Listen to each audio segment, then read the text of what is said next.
CM ಮನೆ sir, CM ಮನೆ ತುಮಕೂರಲ್ಲಿ ತಮ್ಮ ಮನೆ ಎಲ್ಲ ಮುದ್ರೆ ಹಾಕೋದಕ್ಕೆ ಬಿಜೆಪಿ ಅವರು ಹಾಕಿದ್ದಾರೆ ಸರ್.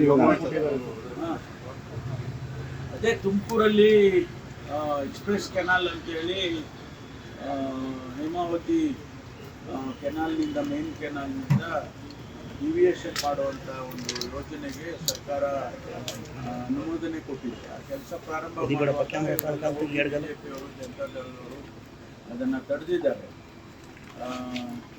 ನಾನು ಜಿಲ್ಲಾ ಮಂತ್ರಿ ಆಗಿರೋದ್ರಿಂದ ನಮ್ಮ ಮನೆ ಅದಕ್ಕೆ ನಾವೇನು ಪ್ರತಿಭಟನೆ ಮಾಡೋದಕ್ಕೆ ನಾವೇನು ಬೇಡ ಅಂತ ಹೇಳೋದಿಲ್ಲ. ಅದು ಪ್ರತಿಭಟನೆ ಯಾತಕ್ಕೆ ಮಾಡ್ತಾರೆ ಮತ್ತು ಯಾವ ಉದ್ದೇಶಕ್ಕೆ ಮಾಡ್ತಾರೆ, ಎಲ್ಲಿ ಮಾಡ್ತಾರೆ ಅದು ಮುಖ್ಯ. ನಮ್ಮ ಮನೆ ಮುಂದೆ ಮಾಡಿ ಪ್ರತಿಭಟನೆ ಮಾಡೋದು ತನಿಖೆಯಲ್ಲಿ ಎಲ್ಲ ಗೊತ್ತಾಗುತ್ತೆ. ಈಗ ಒಂದು ಅಕೌಂಟ್ನಿಂದ ಮೇನ್ ಅಕೌಂಟಿಂದ ಇನ್ನೊಂದು ಬ್ರ್ಯಾಂಚ್ಗೆ ಟ್ರಾನ್ಸ್ಫರ್ ಮಾಡಿದ್ದಾರೆ ಅಂತ ಹೇಳಿ ಅಲ್ಲಿಂದ ಈ ರೀತಿ 4-5 ಅಕೌಂಟಿಗೆ ಹೋಗಿದೆ ಅಂತ ಹೇಳ್ತಾ ಇದ್ದಾರೆ. ತನಿಖೆ ಮಾಡೋ ತನಕ ನಾವೇನು ಹೇಳಕ್ಕೆ ಬರಲ್ಲ. ನನಗೆ ನಿನ್ನೆ ದಿವಸ ಹೇಳ್ತಾ ಇದ್ರು 187 ಕೋಟಿ ಟ್ರಾನ್ಸ್ಫರ್ ಆಗಿದೆ, ಆಮೇಲೆ ಅದರಲ್ಲಿ 97 ಕೋಟಿ ಈ ರೀತಿ ಡಿಸ್ಟ್ರಿಬ್ಯೂಟ್ ಆಗಿದೆ ಅಂತ, ಇನ್ನೊಬ್ರು ಇಲ್ಲ 85 ಕೋಟಿಯಿಂದ. ಯಾವುದು ಸತ್ಯ ಅದು ತನಿಖೆನಲ್ಲೇ ಗೊತ್ತಾಗುತ್ತೆ. ಅಲ್ಲಿವರೆಗೂ ನಾವು ಕಾಯ್ತೀವಿ. ಅವ್ರು ಹೇಳಿದ್ರೆ ಅದಕ್ಕೆ ಬೇಕಲ್ಲ, ಏನಾದರೂ ಪುರಾವೆಗಳು ಬೇಕಲ್ವಾ? ಹಾಂ ಸರ್. ಅವ್ರು ಹೇಳಿದ್ದಾರೆ ಡೆತ್ ನೋಟ್ನಲ್ಲಿ ಸಚಿವರು ಮೌಖಿಕ ಆದೇಶ ಕೊಟ್ಟಿದ್ರು ಅಂತ ಡೆತ್ ನೋಟ್ ಅಲ್ಲಿದೆ ಅಂತ ಹೇಳಿದ್ರು. ನಾನು ನೋಡಿಲ್ಲ. ಅದನ್ನ ಎಕ್ಸಾಮಿನ್ ಮಾಡ್ತಾರೆ.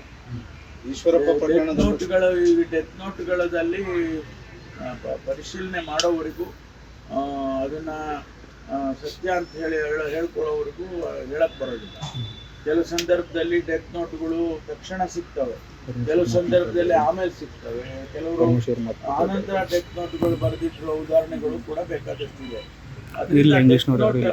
ಪರಿಶೀಲನೆ ಮಾಡಿ ಅದರಲ್ಲಿ ಯಾವ ರೀತಿ ಸತ್ಯಾಸತ್ಯತೆಗಳಿದೆ ತಿಳ್ಕೊಂಡು ಮುಂದುವರಿತಾರೆ.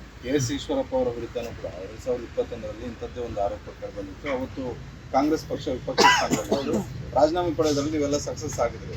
ಅಂಥದ್ದೇ ಒಂದು ಸ್ಟ್ರಾಟಜಿ ಈಗ ಬಿಜೆಪಿ ಮಾಡ್ತಾ ಇದ್ದಾರೆ. ಅವ್ರು ಮಾಡ್ತಾ ಇದ್ದಾರೆ. ನಾನು ನಿನ್ನೆನೂ ಹೇಳಿದ್ದೇನೆ, ಈಶ್ವರಪ್ಪನವ್ರದ್ದು ಇದನ್ನ ಕಂಪೇರ್ ಮಾಡಬೇಡಿ. ಈಶ್ವರಪ್ಪನವ್ರದ್ದು ಅದು ಹೆಸರಿತ್ತು ನೆರವಾಗಿ, ಇಲ್ಲಿ ಆ ಥರ ಇಲ್ಲ. ಆದ್ರಿಂದ ತನಿಖೆಯಲ್ಲಿ ಆ ರೀತಿ ಕಂಡು ಬಂದ್ರೆ ಅದು ಬೇರೆ ವಿಚಾರ ಆಗ್ತದೆ. ಅಲ್ಲಿವರೆಗೂ ಕಾಯ್ಬೇಕಲ್ಲ. ನಾವು ಮಾಡಿದ್ದು ಅಂತೇಳಿ ಅವರು ಮಾಡಿದ್ರು ಅಂತಂದ್ರೆ ಆ ರೀತಿ ಆಗೋದಿಲ್ಲ. ಸರ್, ಪ್ರಜ್ವಲ್ ರೇವಣ್ಣ ನಾಳೆ ಬರ್ತಾರಾ ಸರ್? ಇವತ್ತು ಬರ್ತಾರೆ ಅಂತ ಇದೆ, ಟಿಕೆಟ್ ಮಾಡಿದ್ದಾರೆ ಅಂತೇಳಿ ಮಾಹಿತಿ ಇದೆ. ಅವ್ರು ಬರ್ತಾರೆ ಅಂತೇಳಿ ನಮ್ಮ SIT ಅವರು ಎಲ್ಲ ತಯಾರಿಗಳು ಮಾಡ್ಕೊಂಡಿದ್ದಾರೆ. ಅವ್ರು ಬಂದ್ರೆ ಲೀಗಲ್ ಪ್ರೊಸೆಸ್ ಏನಾಗಬೇಕು ಅದೆಲ್ಲ ಪ್ರಾರಂಭ ಆಗುತ್ತೆ. ಸರ್, 31 SIT ಅವರು ಹಂಗೇರಿಯ ಇದು ಅಲ್ಲಿಂದ ವಿಡಿಯೋ ರಿಲೀಸ್ ಮಾಡಿರೋದು ಅನ್ನೋದು ಪತ್ತೆ ಹಚ್ಚಿದಾರಂತೆ. ಯಾಕೆ ಸರ್ ಅರೆಸ್ಟ್ ಮಾಡೋದಕ್ಕೆ ಮುಂಚೆನೆ ಪ್ಲಾನ್ ಮಾಡ್ಕೊಂಡು ಹೋಗಿ ಅರೆಸ್ಟ್ ಮಾಡ್ಬೋದಾಗಿತ್ತಲ್ಲ? ನಾವಲ್ಲಿ ಹೋಗಿ ಅರೆಸ್ಟ್ ಮಾಡಂಗಿಲ್ರಿ. ಯಾರು ಹೇಳಿದ್ ನಿಮ್ಗೆ? ನಾವು ಹೋಗಿ ಅಲ್ಲಿ ಅರೆಸ್ಟ್ ಮಾಡಿ ಹೇಳ್ಕೊಂಡ್ಬಂದ್ಬಿಡ್ಬೋದು. ಕೇಂದ್ರ ಸರ್ಕಾರ ಸಪೋರ್ಟ್ ತಗೊಂಬೋದಾಗಿತ್ತು. ಇಲ್ಲ, ಅವ್ರು ಮಾಡಕ್ ಬರೋದಿಲ್ಲ. ಕೇಂದ್ರ ಸರ್ಕಾರನೂ ಕೂಡ ಯಾರನ್ನು ಕಳಿಸಿ ಅರೆಸ್ಟ್ ಮಾಡಿಸ್ಕೊಂಡು ಕರ್ಕೊಂಡ್ ಬರೋದಕ್ಕೆ ಆಗೋದಿಲ್ಲ. ಇಂಟರ್ಪೋಲ್ಗೆ ಹೇಳಿರೋದು ಉದ್ದೇಶನೇ ಅದು. ಇಂಟರ್ಪೋಲ್ಗೆ ಹೇಳಿ ಇಂಟರ್ಪೋಲ್ ಇಂದ ಬ್ಲೂ ಕಾರ್ನರ್ ನೋಟಿಸ್ ಹಾಕೋದಕ್ಕೆಲ್ಲ ಪ್ರೊಸೀಜರ್ ಇದೆ. ಈಗ ನಾವೆಲ್ಲ ಹೋಗಿ ನೆಲಮಂಗಲದ ಹತ್ರ ಹೋಗಿ ಹೇಳ್ಕೊಂಡ್ಬರ್ತೀವಲ್ಲ, ಇವತ್ತು